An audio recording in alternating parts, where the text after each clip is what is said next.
Hi everybody, I'm Mike and this is Mike Miller Talks Life. Today's quote, everything isn't someone else's fault. We had a worker come to our home up in Northern California. We were getting ready to sell and we needed some sheetrock work done, some repairs.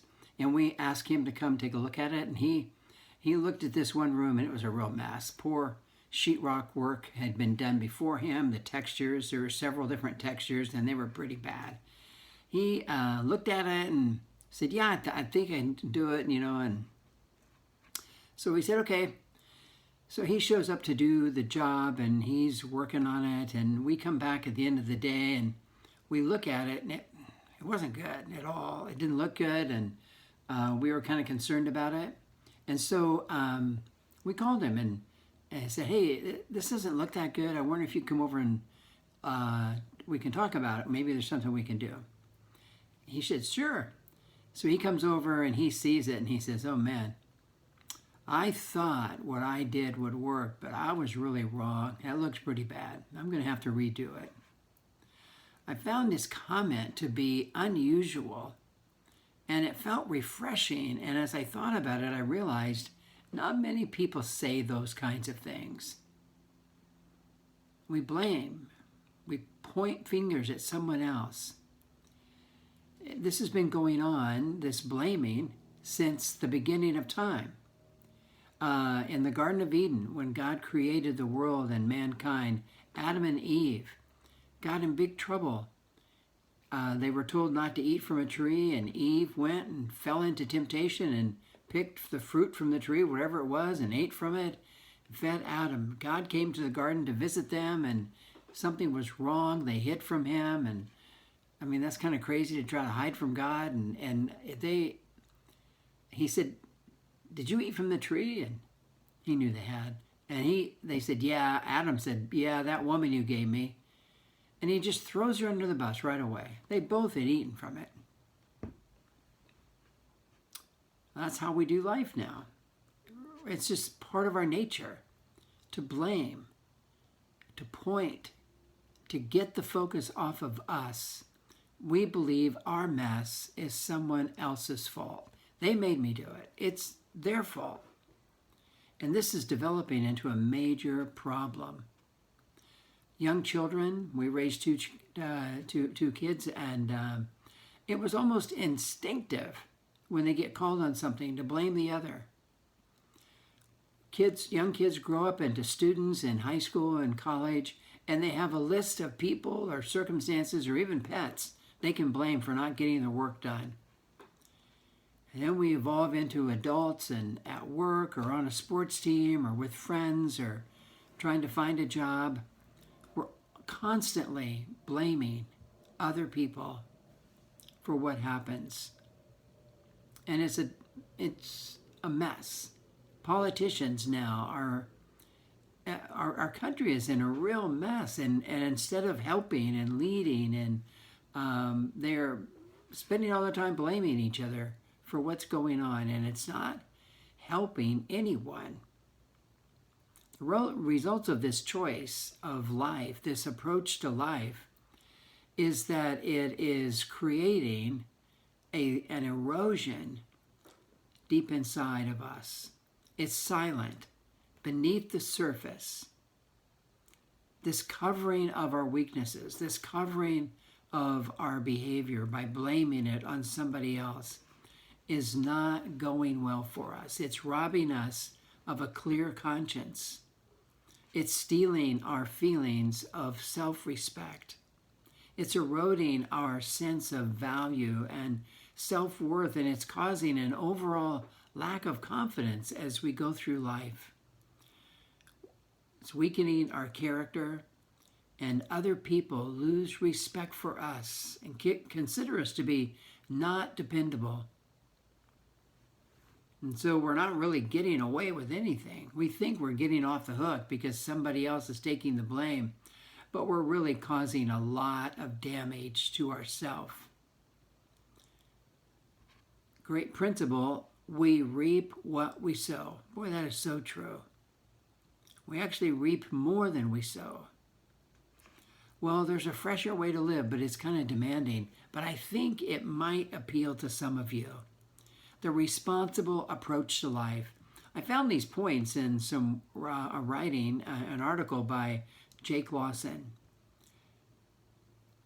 These are kind of interesting. 4 life principles. Acknowledging you are solely responsible for the choices in your life. Accepting that you are responsible for what you choose to feel or think. Accepting that you choose the direction your life is going. Accepting that you cannot blame others for the choices you have made. Wow, those are radical and rare. But there's something about those 4 life approaches that are refreshing. And I think it would be great if they could start making a comeback. I think once we adopt these 4 principles of life, these approaches to life, then as we start going through life, we're going to be confronted with the fact that we blow it. And this is an opportunity to blame people or to do it differently. Take responsibility. Take personal responsibility for our choices. And we've decided we're going to live by these 4 life principles, which are principles of taking personal responsibility. So when we make a mistake, when we blow it, when we make a bad choice, here's a new and fresh way of how to cope with it. Number 1, we own it. This is just admitting, I broke it. I didn't do what I said I would. I lied about that. I spent all our extra money on that. Own it. Admit it. Then, number 2, you apologize for it. Offer a sincere apology. Simple little phrase that is so powerful when you use it. I am sorry. I was wrong. It's hard to say. I don't know if you've ever had to say it. And it's like hard to get it out. But boy, it really has a positive effect on the people hearing it. So apologize for it. And then make things right. If you can, make it right. Make amends, repair, replace. Just make it right. And if you're not clear what to do to correct what you've done, ask the person, what can I do to make this right? And boy, that's risky because they could want something big. And the final point of when you blow it, what to do about it, take your medicine. Whatever discipline that's handed out for this, whatever you have to do to make it right, just accept it without complaining. Just try to learn from it and try to follow through with doing what's expected of you to make this right. This can be pretty hard, but it can be really powerful for you and produce some cool things in your life.